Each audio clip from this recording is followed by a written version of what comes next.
হ্যাংলার রেসিপিতে আপনাদের সবাইকে স্বাগত। আজ একটা সুপারফুডের কথা বলবো।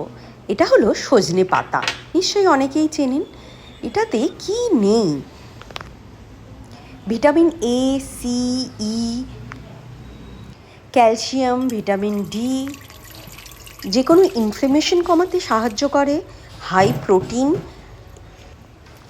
অনেক রিসার্চে দেখা গেছে এটা ব্লাড সুগার লেভেল আর প্রেশার কন্ট্রোলেও নাকি সাহায্য করে।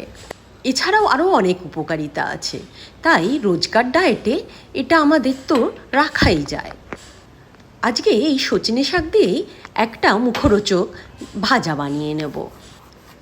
বেসনের মধ্যে নিয়ে নিয়েছি হলুদ গুঁড়ো, লঙ্কা গুঁড়ো, জিরে গুঁড়ো, জোয়ান হাতে ঘষে দিয়ে দিলাম, পরিমাণ মতো নুন আর অল্প খাবার সোডা।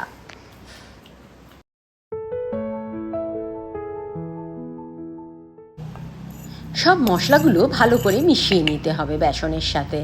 ওর মধ্যেই অল্প অল্প করে জল মিশিয়ে মিশিয়ে একটা ঘন ব্যাটার তৈরি করতে হবে। ভালো করে ফেটাতে হবে যাতে একটু লাম্প না থাকে।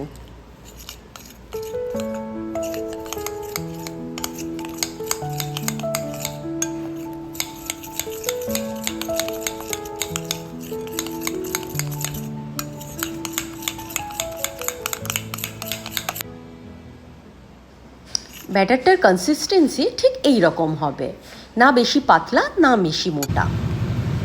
সজনে শাকটা কয়েকটা ডাঁটি এই সমেত পাতা সমেত নিয়ে ভালো করে বেসনে ডুবিয়ে গরম সর্ষের তেলের মধ্যে ছেড়ে দেব।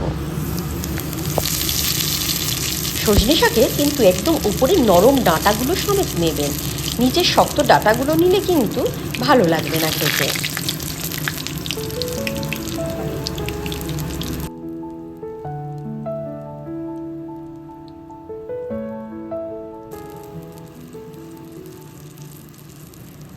দুপিঠ বেশ লাল করে ভেজে নেব, তাহলেই তৈরি সজনে পাতার মুচমুচে বড়া।